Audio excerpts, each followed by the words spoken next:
Now it happened the day after that he went into a city called Nain, and many of his disciples went with him, and a large crowd.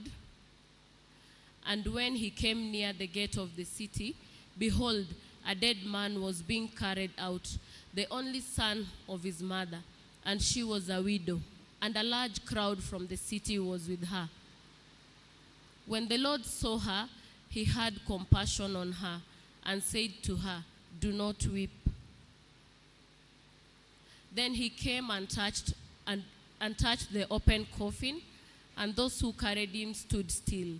And he said, "Young man, I say to you, arise." So he who was dead sat up and began to speak. Let's go to 14. There's a point that I've just seen.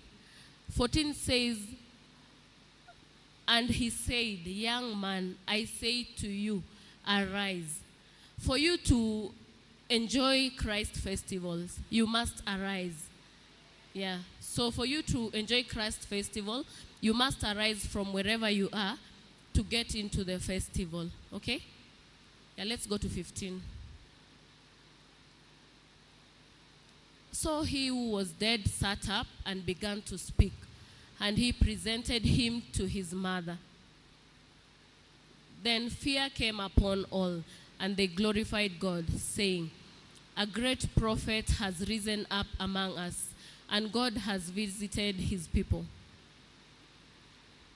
And this report about him went throughout all Judea and all the surrounding region.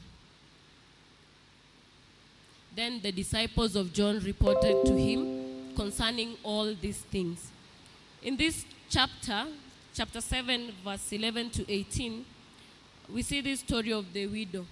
This widow, he was only left with a son. So we can see that the son was her only hope. And now the son is dead. So what I want to tell you now, that Christ gives life. He brings us hope. He brings us joy and stability. So for you to enjoy Christ festivals, you must have these things in your life. You must be stable in your mind. You must have joy in your life. And then you must have, lazima ukuwe na uhai ndani yako for you to enjoy Christ festivals. Amen? Yeah, let's read Luke 15, 1 to 7.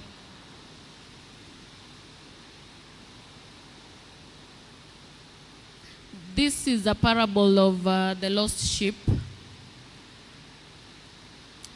Is it?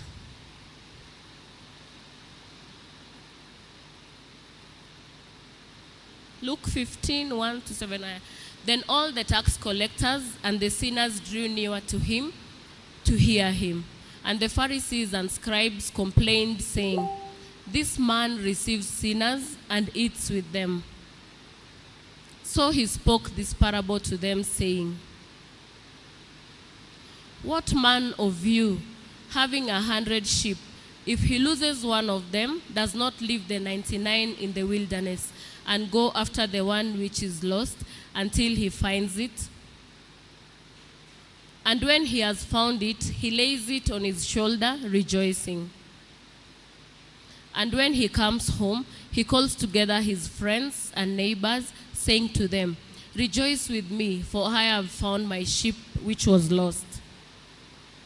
I say to you that likewise there will be more joy in heaven over one sinner who repents than over 99 just